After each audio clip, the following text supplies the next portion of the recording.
이제 여름이 되었죠. 여름이 되어서 조금 더워지기도 하고 또 아침부터 일어나서 에어컨 트시는 분들도 있다고 합니다. 그만큼 더워졌는데 올 여름도 이 더위를 잘 이겨내시고 혹 너무 덥거나 춥거나 하면 뒤에 우리 교육자들이 앉아 있으니까 사인을 주시면 에어컨을 틀기도 하고 끄기도 하고 그렇게 하도록 하겠습니다.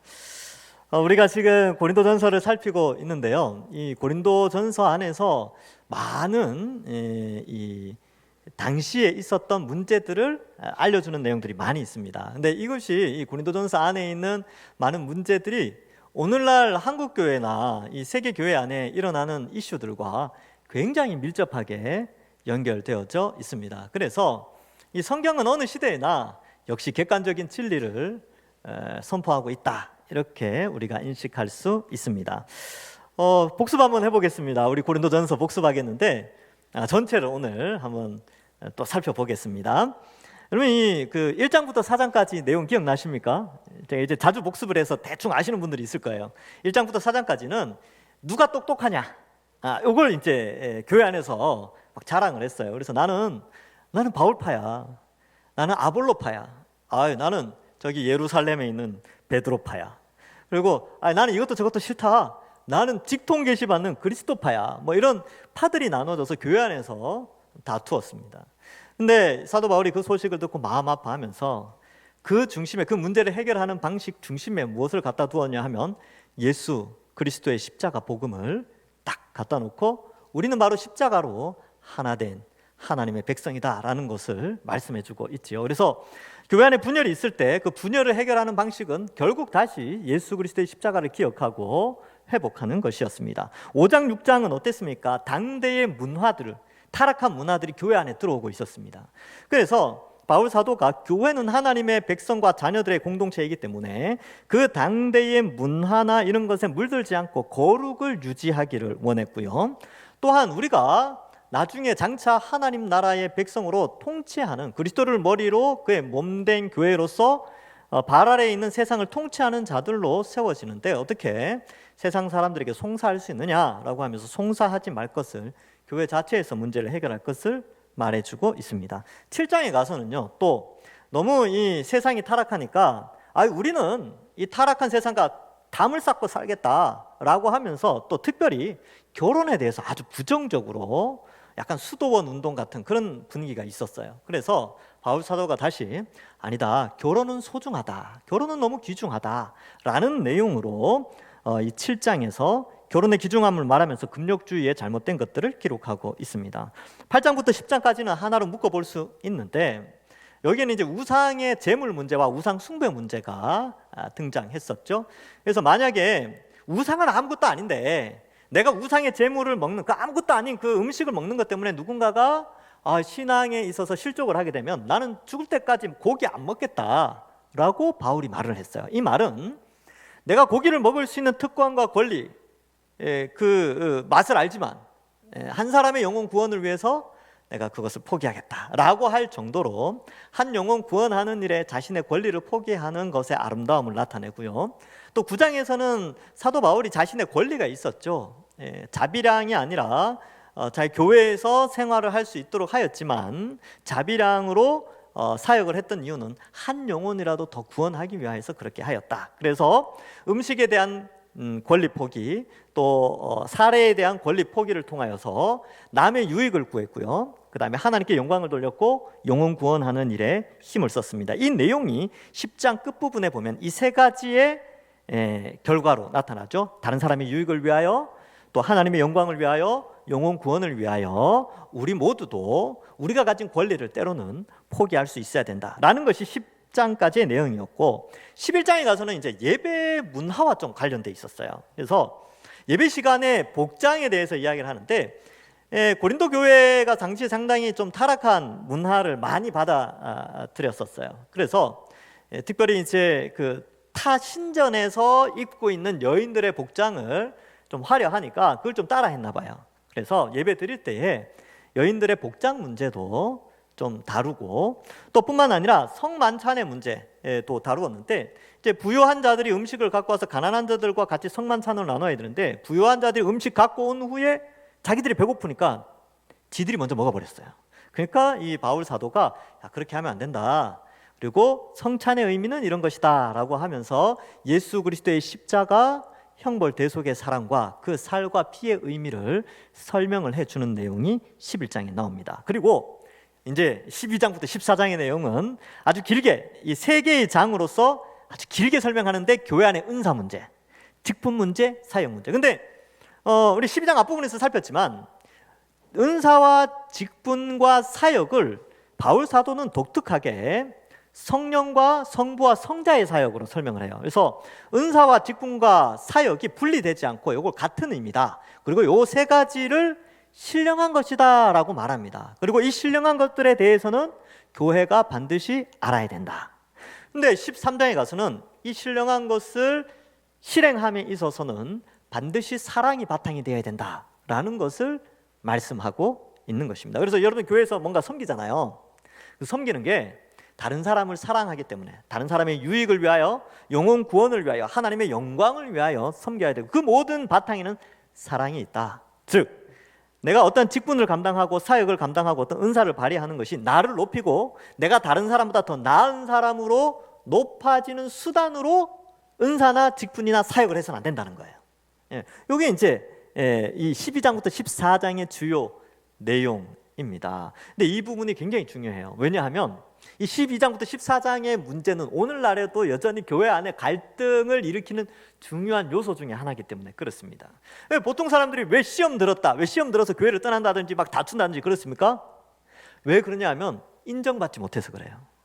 교회 안에서 인정받고 자기를 높이고 이런 마음이 있는데 그게 충족이 안 되니까 불만을 표현해내고 다투기도 한다는 것이죠. 그런데 이 12장부터 14장에서는 계속해서 우리가 높아지는 자들이 아니라 교회의 유익을 더하는 자, 교회의 덕을 세우는 자다. 그렇기 때문에 직분과 사역과 은사가 있다라는 것을 강조하고 있는 것이죠. 그래서 오늘은 마지막 부분입니다. 근데 이 14장은 좀 독특하게 2000년 전에 고린도 교회 안에 방언의 문제가 좀 발생했어요. 그래서 제가 12장부터 설명할 때 이 방언에 대한 헬라어 원어의 의미도 잘 설명을 했죠. 각종 방언, 이거는 게네, 글로손이라고 해서 게네는 민족을 의미하고 글로손은 언어를 의미한다. 그래서 각 민족의 언어라고 해서 고린도전서의 방언 역시 제2 외국어로 사도행전과 별반 다르지 않다라는 것을 설명을 했고, 오늘날 방언은 또 어떻게 우리 어떤 시각으로 바라봐야 되는가도 지난 시간까지 계속 살폈습니다. 그죠? 살폈고 오늘 본문을 살필 때도 이 지난 시간에 살폈는데 방언에 여러 가지 기능이 있어요. 여러분 방언 그러면 오늘날 방언 그러면 제2외국어로 생각을 잘 안 하시죠. 보통 뭐 랄랄랄랄라 뭐 책책책책책 뭐 졸졸졸졸졸 뭐 이런 소리들, 알 수 없는 소리들이라고 생각을 하는데 우리 믿음의 선배들은 그렇게 생각하지는 않았어요. 그래서 지난주에 뭐 제네바 교리교육 이런 것도 다 이야기했죠. 그죠? 근데 이 방언 그러면 대부분의 사람들이 기도와 연결시킵니다. 근데 이 14장을 살펴보면 기도도 있는데 또 뭐가 있었어요? 축복하는 내용이 있었어요. 방언으로 축복하고, 그리고 방언으로 감사하고, 오늘 내용은 방언으로 예언 및 가르침을 하는 거예요. 근데 이런 기능이 2000년 전에 1세기 고린도 교회 안에 있었지요. 근데 오늘날 자꾸 방언 그러면 자꾸 기도 이렇게 생각하는데, 기도도 있었지만 그런 가르침과 예언과 축복과 감사의 요소, 그리고 찬송의 요소도 다 있었습니다. 그러니까 오늘날에 생각하는 사고와는 조금 성경이 말하는 방언과 오늘날의 방언의 이런 해석들이 상당한 차이점이 있기 때문에 우리는 어쨌든 오늘날 시류를 따라가는 자들이 아니라 성경을 따라가는 자들이기 때문에 성경적 판단을 가지고 좀 생각을 해야 합니다. 자, 그래서 오늘은 이제 이 은사, 직분, 사역의 마지막 부분 26절부터 한번 살펴보겠습니다. 그런즉 형제들아 어찌할까? 너희가 모일 때에 각각 찬송치도 있으며 가르치는 말씀도 있으며 계시도 있으며 방언도 있으며 통역함도 있나니 모든 것을 덕을 세우기 위하여 하라. 굉장히 뭐라 그럴까요? 다이나믹한 그런 교회 활동 아닙니까? 이게 예배 시간에 아주 이게 다이나믹했어요. 다이나믹했는데 뒤에 나오는 글씨들을 보면, 이제 표현들을 보면 질서, 화평, 품위, 뭐 이런 그죠? 이런 단어들이 나오는 걸 보니까 굉장히 다이나믹한 예배인데 질서가 없었어요. 뭔가 좀 혼란스럽고 다른 이제 외부 사람들이 볼 때도 저 예수 믿는 사람들이 뭐 좀 어지러운데, 좀 무질서한데 이런 생각이 들 정도였다는 것이죠. 그래서 지금 6절이 칭찬하는 것 같은데 사실은 너무 질서 없이 움직여지는 것에 대한 단적인 표현들일 수도 있다는 것입니다. 그래서 이러한 것들이 있는데 이제 바울 사도가 이제 하나님께서 바울 사도를 통하여서 질서를 잡아주시는 거예요. 그래서 27절과 28절에 이런 내용이 나옵니다. 만일 누가 방언으로 말하거든 두 사람이나 많아야 세 사람이 차례를 따라 하고 한 사람이 통역할 것이요. 자, 질서를 세워주죠. 세 가지 규칙이 있습니다. 첫 번째는 뭐냐면 방언을 하되 두 사람에서 세 사람 해야 된다. 그럼 네 사람, 다섯 사람은요? 멈춰야죠. 왜요? 그 말 다 하면 예배가 언제 끝날지 몰라요. 정해진 시간 안에 규칙 가운데서 해야 되죠. 그 끝이 없이 계속 될 수 있기 때문에 그러면 예배 시간에는 두 사람에서 세 사람, 그러니까 두 사람이 보통 하고 많아야 세 사람 이렇게 돼 있거든요. 많아야 세 사람. 이 말은 이제 뭐 부흥회 때나 뭐 수련회 때나 이런 때는 한 세 사람 정도 가능한데 보통 때는 한 두 사람 하고, 이게 이제 첫 번째 규칙이고, 두 번째로는 두 사람이 동시에 말하면 안 된다는 거예요. 차례를 따라 한 사람씩 하라. 마찬가지죠. 여러분 앞에 우리 장로님도 기도하셨는데 장로님이 기도하시고 또 옆에서 또 다른 장로님이 또 기도하시면 여러분 예배가 어떻게 되겠습니까? 누구 기도를 따라서 아멘 해야 될지 모르지 않습니까? 설교도 마찬가지죠. 앞에서 가르치는데 제가 말씀을 전하고 옆에 강단에서 또 우리 부목사님 나오셔서 또 설교하고, 그러면 어떻게 되겠어요? 질서가 없어지죠. 그래서 차례를 따라 그렇게 하라는 것이죠. 그래서 1, 2부 예배 때는 제가 하고 오늘 같은 경우는 2부 때는 오후에는 오늘 부목사님 하시고 차례를 따라 이렇게 하는 것이죠. 정해놓은 규칙에 따라 해야 되지 무질서하게 자기가 은혜 받았다고 해서 무조건 다 이야기하면 안 된다는 것입니다. 특히 방언에 있어서는 더 그렇죠. 세 번째 규칙이 필요한데 그것은 바로 통역자 1인이 있어야 됩니다. 통역하는 사람이 있어야 돼요. 그래서 이 통역하는 한 사람이 중요한데, 통역의 은사가 있기 때문에 통역의 은사가 있다는 것은 여러 가지 방언들, 각 나라의 방언들을 하지만 하나님께서 그 방언들이 유효하게 교회 안에서 덕을 세우도록 통역자에게 신비한 능력을 더하여 주신 거예요. 그래서 한 사람에게 주셨어요. 두세 사람에게 주시지 않은 이유는 혹 혼란이 발생할 수 있기 때문에 한 사람에게 주신 것이다. 하나님께서 바울을 통해서 그렇게 말씀하는 것이죠. 자, 그래서 초대교회 안에 이런 다이나믹한 그런 움직임이 있었던 것 같아요. 그런데 마지막 조건에 하나 더 붙습니다. 이게 아주 중요한데 28절이 핵심이에요. 만일 통역하는 자가 없으면 교회에서는 잠잠하고 자기와 하나님께 말할 것이요. 이렇게 기록하고 있어요. 그래서 이게 제2 외국어로 뭔가 메시지를 전하고 언어를 전하고, 뭐 이쪽에서는 아라비아 언어로, 저쪽에서는 뭐 터키 언어로, 이쪽에서는 그레데 언어로, 이쪽에서는 뭐 그죠? 뭐 이집트 언어로 막 이야기를 하면 혼란스럽잖아요. 그래서 통역자가 있어야 되고, 만약에 통역자가 없으면 잠잠하라는 겁니다. 근데 이게 제2 외국어든 오늘날의 랄랄라 뭐 졸졸졸 책책책이든 그런 소리 방언이든 통역자가 없으면 교회에서 말하면 안 됩니다. 그래서 제가 이제 절제를 시켰죠. 절제를 시키는 거죠.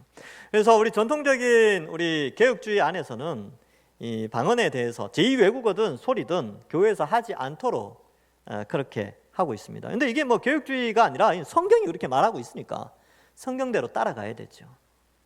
근데 오늘날의 많은 이제 우리가 우리 사적인 신앙의 영역에서 조금 공적인 영역으로 가봅시다. 우리 동산교회뿐만 아니라 타 교회들, 그리고 타 교단들, 한국 교회 안에, 그리고 세계 선교 가운데서 이 성경의 규칙이 안 지켜지고 있어요. 이게 문제입니다. 그러니까 인간의 경험이 성경 말씀 위에 작용하여서 경험적으로 신앙에 도움이 된다라고 판단하여서 성경의 명령과 지시를 따르지 않고 있어요. 저는 이게 굉장히 좀 안 좋게 봅니다. 옳지 않다 봅니다. 근데 왜 그렇게 됐냐 하면, 여러분 이 2차 대전 후에 이 시대 배경을 좀 설명해야 되는데, 2차 대전 후에 사람들의 심령이 과학을 추구하던 상황에서 더 이상 과학을 추구하지 않게 됩니다. 그러니까 기술의 발전을 굉장히 추구하다가 2차 대전 후에 2차 대전이 인류가 이때까지 전쟁해오면서 죽은 사람들보다 2차 대전 때 죽은 사람이 더 많습니다. 엄청난 인구가 죽었어요. 그 이후에 사람들의 사상이 많이 바뀌었어요. 어떻게 바뀌었냐면 과학을 의지하는 게 아니라 신비한 현상들을 의지하기 또 시작했습니다. 그래서 그런 것들이 이제 무속이나 아니면 신비주의나 이런 것들이 막 발전하기 시작하는 거예요. 엄청나게 발전했어요, 지금도. 그래서 그러한 상황 속에서 자꾸 이 말씀보다는 이 체험이나 경험 이런 것들을 좀 추구하기 시작했습니다. 그래서 말씀은 그렇게 말하지만 경험상, 체험상 이것이 유익하다면 그걸 따라가기 시작하는 풍조가 생겨났어요. 그래서 오늘날 이제 이런 현편들이 좀 나타났는데, 제가 타교단을 비난하는 것이 아니라 성경의 권위를 세우고자 이렇게 말씀을 드리는 겁니다. 그래서 성경은 명확하게 교회 안에 통역하는 자가 없으면 잠잠하라 라는 명령형을 쓰고 있어요. 명시적으로 기록하고 있습니다. 그리고 뿐만 아니라 여러분 14장 19절에 지난 시간에 살피는데 명확하게 이렇게 기록하고 있어요. 그러나 교회에서 내가 남을 가르치기 위하여 깨달은 마음으로 5마디 말하는 것이 1만 마디 방언으로 말하는 것보다 나으니라. 더 나은 게 뭔지 알려주셨죠, 하나님이. 깨달은 5마디, 자기 언어로 자기가 깨달은 말로 5마디 해봤자 5초밖에 안 걸려요. 근데 1만 마디는 몇 초라고요? 1만 초. 시간으로 따지면 2시간 47분. 2시간 47분 동안 기도하고 찬송하고 방언으로 2시간 47분 동안 방언하고 기도하고 축복하고 감사하고 뭐 한다고 해도 깨달은 5초의 메시지가 훨씬 가치 있다라고 성경에서 말한다면 교회는 어떤 판단을 내려야 될까요? 교회는 성경에 근거해서 방언으로 말하는 제2외국어 아무리 잘한다 그래도 그 한국말 멀쩡히 할 줄 아는데 왜 영어로 막 기도하고 막 그럽니까? 자기 영어 잘한다는 거 나타내려고 그러는 거 아닙니까? 그럴 필요 없다는 거죠. 그래서 자기의 언어로 드러내는 것이 필요하다. 그래서 공적인 영역에서든지 사적인 영역에서든지 방언보다는 자기가 깨달은 말씀으로 기도하고 자기가 깨달은 찬양으로 찬양하고 그렇게 하는 것이 의미가 있다. 성경에서 명확하게 길을 제시하고 있어요. 그런데 너무나 많은 교회들이 이러한 것들을 지키지 않고 있다는 것이 조금 안타깝습니다. 근데 그 이유가 뭐냐면요, 교회 부흥 때문에 그래요. 이렇게 안 하면 사람들 떠나갈까 봐.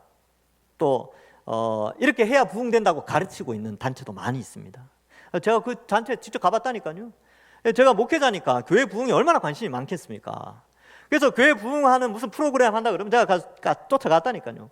가서 들으니까 교회 부흥하려면 방언해야 된대요. 그리고 방언하는 사람들이 올 수 있기 때문에 방언을 금지시키면 안 된대요. 제가 아무리 봐도 성경은 그렇게 말하지 않는데, 그래서 그런 것들을 판단해 볼 때 실용주의, 교회 이제 일종의 마케팅 전략이죠. 교회가 성도들을 많이 끌어모으는 마케팅 전략으로 때로는 이 방언을 사용한다는 거. 제가 직접 이제 가서 배웠으니까 제가 명확하게 설교 시간에 말씀할 수 있는 거예요. 이 방언을 마케팅 전략으로 사용하는 그런 형태로 변질되어져 가고 있습니다. 오히려 우리는 성경으로 돌아가야죠. 교회 숫자가 많이 인원이 많이 늘어나는 게 중요한 게 아니라 구원받아야 될 거 아닙니까? 말씀대로 성장해 가야 될 거 아닙니까? 그러면 교인이 어떻게 판단을 하든지 성경은 이렇게 말씀한다라고 해야죠. 그래서 여기에 보면 통역하는 자가 없으면 교회에서는 잠잠하고 자기와 하나님께 말해야 된다. 근데 또 이제 끝부분에 가면 39절에 가면 예언하기를 사모하며 방언 말하기를 금하지 말라 이렇게 돼 있어요. 그래서 사적인 영역 가운데서 개인적으로 집에서 이 방언을 하고 뭐 소리로 방언을 하든 외국어 방언을 하든 하시더라도 교회 공적인 자리에서는 안 된다. 이것이 공식적인 입장이고, 두 번째로 사적인 영역에서 개인이 기도하실 때도 14장 19절을 기억하셔서 깨달은 5마디가 1만 마디 방언보다 낫다라고 했으니까 사적인 기도 영역 가운데서도 여러분들이 잘 판단하셔서 기도해야 된다. 이것이 성경의 가르침입니다. 제 가르침이 아니고 성경이 그렇게 가르치고 있는 것이죠. 그렇다면 여러분, 이 한국 교회를 보는 거죠. 이 시대를 바라보시는 거예요. 그리고 세계 선교에서도 마찬가지입니다. 선교사들 중에서 이게 나눠져 있어요. 전통적인 말씀으로 가야 된다, 말씀의 메시지를 잘 전달해야 된다라는 선교사님들과 아니다, 신비적인 체험이 얼마든지 선교 현장에서 일어날 수 있다라고 하면서 이런 것들을 추구하는 선교사님들로 나눠져 있습니다. 그래서 제가 이제 지난번에 우리 교회 수요 예배 때 초청했던 이상수 선교사님이라고 계시는데 베트남 선교사님이시거든요. 그분하고 옛날에 이제 이런 이야기들을 한 적이 있는데 그분도 그러시더라고요. 목사님, 한국 교회뿐만 아니라 세계 선교도 똑같습니다. 선교 안에도 선교사들 중에서도 이런 신비한 체험이나 이런 것들을 추구하는 어떤 부류가 있고 또 말씀을 추구하는 이렇게 전통적인 신앙을 이어받아서 말씀을 추구하는 이 부류가 나눠져 있습니다. 그러면서 세계 교회들도 이런 형태로 형성되어져 가고 있습니다. 이렇게 말을 하고 있더라고요. 그러면 여러분, 무엇이 더 성경적이냐 한번 판단해 볼 필요가 있겠죠. 그걸 여러분들은 판단할 수 있어요. 왜냐하면 우리 각 사람 심령 가운데는 성령 하나님이 계시거든요. 그래서 성령 하나님이 말씀이 이렇게 말씀하면 성령이 우리 속에 감동하셔서 아멘 하게 한다니까요. 그래서 그렇지, 내가 이전까지는 잘 몰라서 그랬는데 이제 성경을 보니까 이렇게 성령 하나님이 인도하시는구나 하고 깨달으면 되는 것입니다. 자, 29절에서 33절을 보면 좀 길게 설명하고 있어요. 예언도 마찬가지인데 지금의 예언은 없어요. 지금은 미래를 말하는 예언은 없습니다. 이 당시에는 성경이 집대성되지 않았기 때문에 성경이 집대성되지 않았고 성경책 자체 혹은 책 자체가 너무나 비싼 시대였기 때문에 일반 교회에서 성경책을 가지고 있기가 쉽지 않았습니다. 구약 성경도 마찬가지죠. 그래서 하나님이 이 시대 1세기 독특하게 신비한 능력으로 하나님의 메시지를 전달하기도 하셨어요. 그래서 예언의 은사를 받아서, 영을 받아서 하나님의 메시지를 전달하는데 이 예언의 메시지도 대부분 다 구약과 연결된, 구약을 예수 그리스도 중심적으로 예수 그리스도의 십자가 형벌 대속의 복음의 메시지와 연결해서 구약의 메시지를 전달하고 예언하는 형태로 이루어졌습니다. 그런데 2세기 때 성경 66권이 집대성됐죠. 2세기 때 완성된 66권이 지금까지, 21세기인 지금까지 동일하게 그 말씀 그대로 지금껏 교회는 가지고 있습니다. 그래서 그 성경이 완성되기 전에는 한시적으로 이렇게 특별한 성령의 감동으로 메시지를 전달하던 때가 있었는데, 그러니까 굉장히 다이나믹했겠죠. 근데 여기에도 규칙이 있어요. 둘이나 셋이 말하고, 4명 이상 말하면 이제 길어지니까 둘이나 셋이 말하고 다른 이들은 분별해야 된다. 그러니까 여기는 한 사람이 분별하는 게 아니고 여러 사람이 분별해요. 이 다른 이들, 복수형을 썼는데 여러 사람이 이걸 분별할 수 있는 거죠. 성령이 우리 속에 계시니까 성령이 저 말씀을 듣고 아멘 하게 한다는 거예요.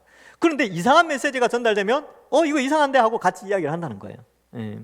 그런 형태로 분별하고, 30절에 만일 곁에 앉아있는 다른 이에게 계시가 있으면 먼저 하던 자는 잠잠해야 된다. 아까 말씀드렸죠. 두 사람이 동시에 말할 수는 없으니까 멈추고 다음 사람에게 양보하는 것이 필요합니다.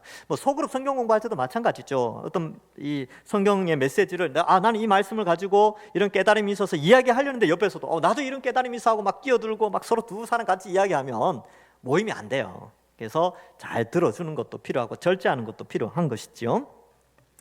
자, 그래서 31절이 아주 중요합니다. 31절 좀 집중해야 돼요. 앞부분에 어떻게 되어 있냐면 너희는 다 모든 사람으로 배우게 하고, 이렇게 돼 있죠. 이게 아주 중요한 거죠. 모두 배워야 돼요. 그러면 예언을 하고 있는 사람도 사실은 배우는 자입니다. 그러니까 여기 이제 성령이 메시지가 임해가지고 무슨 메시지를 전할 때 그 사람도 사실 배우죠. 이런 경험은 뭐냐면 우리 교사들이 잘 알아요. 교사들이 자기들의 아이들에게 가르치면서 자기가 먼저 공부하지 않습니까? 근데 먼저 공부하면서 어떻게 해요? 자기가 배우죠. 그게 이제 교사의 아주 그 특권인데, 저도 마찬가지입니다. 이 메시지를 전달하지만 이 메시지를 전달하기 위해서 얼마나 긴 시간 연구를 하겠습니까? 근데 연구하면서 배워요. 저도 많이 배웁니다. 그러면 여기에 나와 있는 것처럼 다 모든 사람으로 배우게 하고, 이것은 저나 여러분들이나 다 배워야 돼요. 배우면 끝이 없습니다. 죽을 때까지 배워야죠. 저는 이제 이 성경 66권을 보는데, 여러분 이거 제가 죽을 때까지 다 완벽하게 다 알 수 있을까요? 저는 모른다고 생각합니다. 이 깊이가 얼마나 깊은지 66권을 다 알 수는 없는데 최선의 노력은 다 하겠죠. 그리고 이걸 배우고 가르치고 나누는데 하여튼 최선을 다해야 되겠죠. 여러분들도 마찬가지예요. 나 이제 은퇴했으니까 정년 70세 넘었으니까 나 이제 안 배워야지. 그런 게 어디 있습니까? 죽을 때까지 배워야죠. 저도 마찬가지입니다. 저도 죽을 때까지 배워야 돼요. 그래서 저도 예를 들면 저도 은퇴해서 그러면 이제 예배 안 드립니까? 예배 드려야 될 거 아닙니까? 어디 왜 갔었든지. 그때 또 배우는 거예요. 저는 이제 어쨌든 계획상 죽을 때까지 성경 66권을 연구할 계획을 가지고 있기 때문에 하여튼 그렇게 해야 될 거 아닙니까? 끝까지 배워야 됩니다. 이 자세가 굉장히 중요하다. 근데 이 내용이 뒤에도 이제 계속 반복돼요. 보면 권면을 받게 하기 위하여 하나씩 예언할 수 있다. 그래서 말씀을 잘 들어야 됩니다. 잘 배워야 되죠. 예언하는 자들의 영은 예언하는 자들에게 제재를 받는다. 그래서 말씀을 전하고 앞에서 어떤 예언을 하고 말씀을 전한다고 할 때 듣는 자들 가운데 있는 성령께서 그걸 깨닫게 하시고 때로는 아멘하게, 때로는 다시 연구하고 공부하도록 그렇게 하신다.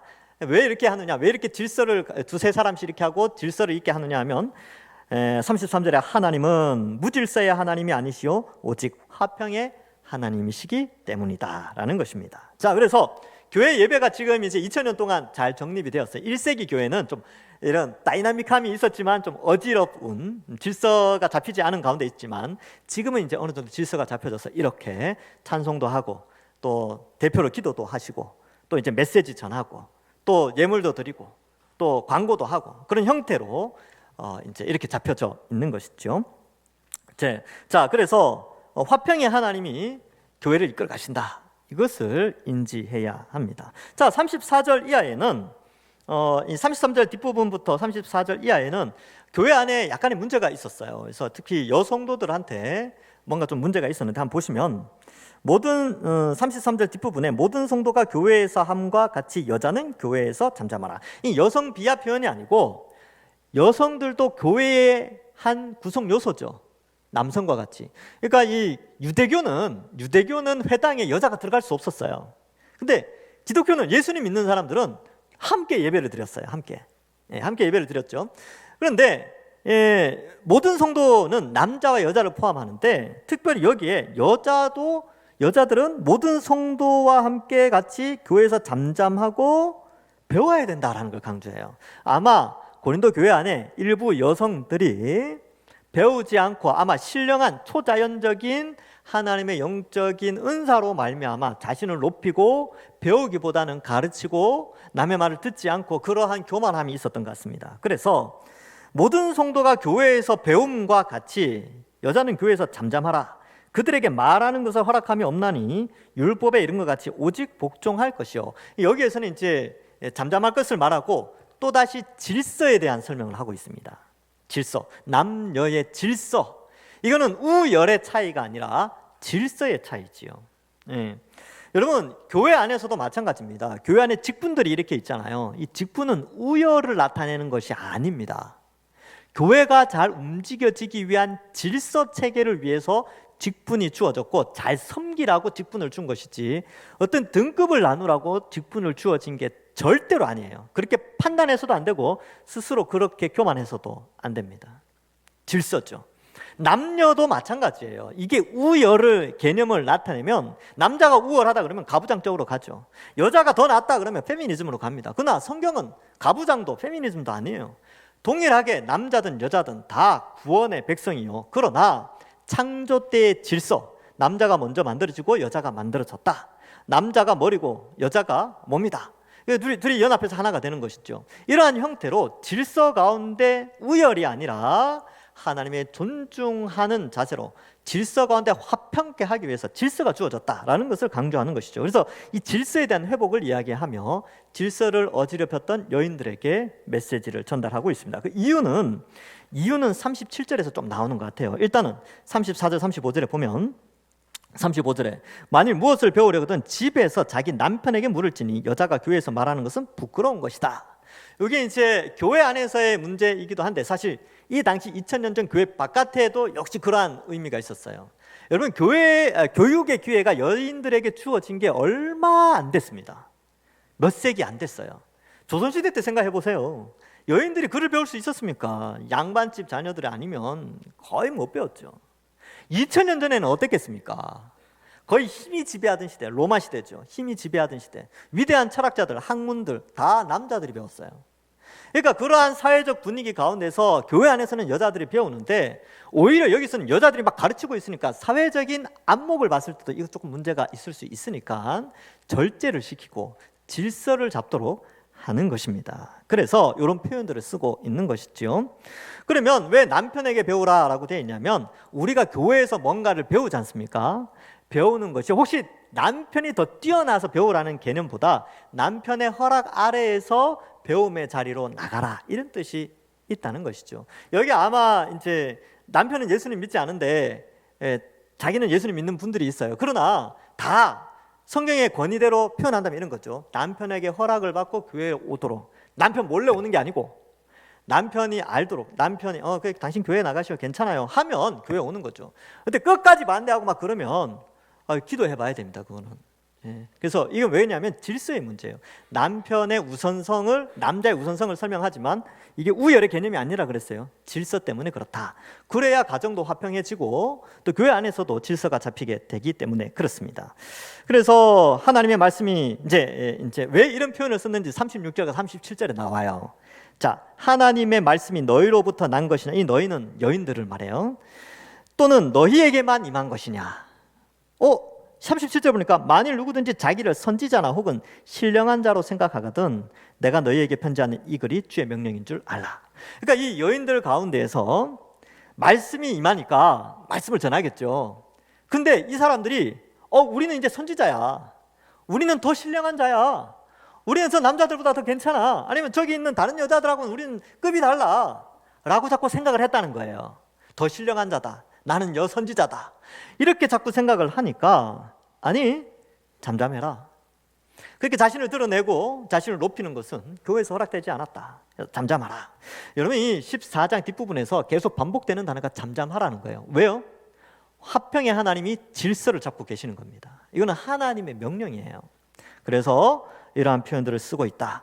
그래서 우리 전통적인 기독교 안에서는 이 여인들의 가르침에 대해서 상당히 부정적이라기보다는 절제시키고 또 전통적인 권위 아래에서 잘 가르칠 수 있도록 권면을 했습니다. 이 디모데전서 2장 11절 12절에 보면 여자는 일체 순종함으로 조용히 배우라. 여자가 가르치는 것과 남자를 주관하는 것을 허락하지 아니하노니 오직 조용할지니라. 이렇게 되는데 이 주관하는 게 문제가 되었죠. 그래서 지금은 어떻게 하냐, 전통적인 교회에서도 마찬가지고 장로회라는 게 있습니다. 이제 교회의 최종 의결 기관이 있죠. 가장 이제 대표들이 모인 것이죠. 그러니까 전체가 모여서 회의하기가 너무 복잡하니까 대표들을 뽑아서 회의를 하는 이 당회에서 허락을 해줘요. 그래서 여자들도 교사로 세우기도 하고요. 여전도사님도 우리 당회의 허락을 통해서 교회로 모시게 됩니다. 제 마음대로 못 해요. 여러분, 제 마음대로 교육자 뽑을 때 제 마음대로 제가 이 사람 이게 아니고 반드시 장로님들하고 회의를 해서 어떻습니까? 한 다음에 거친다는 거예요. 뭐냐면 이게 이 주관하는 것, 이것이 중요하고, 이 여전도사님이든 권사님들이든 여교사를 세울 때도 우리가 당회의 결의를 거쳐서 세우게 됩니다. 즉 주관하는 것은 이 당회를 통해서 결정하게 되는데 전통적인 교회에서 당회에 여인들이 들어오지 않죠. 그래서 장로를 세우지 않습니다. 여자 장로를 세우지 않아요. 근데 이제 20세기 들어와서 페미니즘이 많이 이제 활성화가 됐죠. 그래서 그동안 잘못된 것들은 고쳐 나가야죠. 그래서 큰 역할을 했다고 저는 봅니다.